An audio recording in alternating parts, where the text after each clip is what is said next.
তো গাইস দেখো, আমাকে এখন 3টে গাড়ি একসাথে হয়েছে অনেক টাইম পরে। রাত্রেবেলা এখন কাজটা শেষ করে আমরা বাড়ির দিকে যাচ্ছি। হারভেস্টারটা মাঠেই হয়ে যাবে।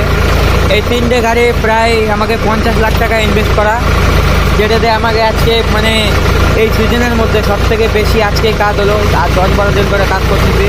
আজকে প্রায় 35 বিঘা মতো কাজ করছি, আর এই গাড়ি ভালোই আছে। তো মনে করো যে প্রায় 50,000-এর কাছাকাছি হয়তো হবে আজকে। তো এতগুলো টাকা ইনভেস্ট করে 50,000 টাকা কিছু না আসলে আমার কাছে তো কিছু মনে হয় না। আজকে খাচ্ছি, দাও কেদার মধ্যে পড়ে থাকা সারাদিন, খাওয়া নাই দাওয়া নাই, স্নান করা নাই, ঘুমোর মতো বেড়ানো। আর কিচ্ছু করার নাই, করতে হবে কাজ কাম যেভাবেই হোক। মেন তো টাকা না, টাকা কামাই করলে সব হবে। কারণ আমার বয়সী, আমার এখন কেবল 19 বছর বয়স হয়েছে। আমার বয়সী ছেলে মেয়েগুলো এখন কী করতেছে? সব ওই থাক, আমার ভিডিও বড় মানুষ দেখে পাওয়া যাবে না।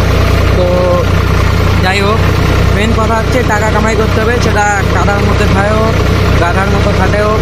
কারণ আজকে 10 বছর পরে কেউ শুনবে না তুমি কী করবে, শুধু শুনবে তুমি কত টাকার মালিক।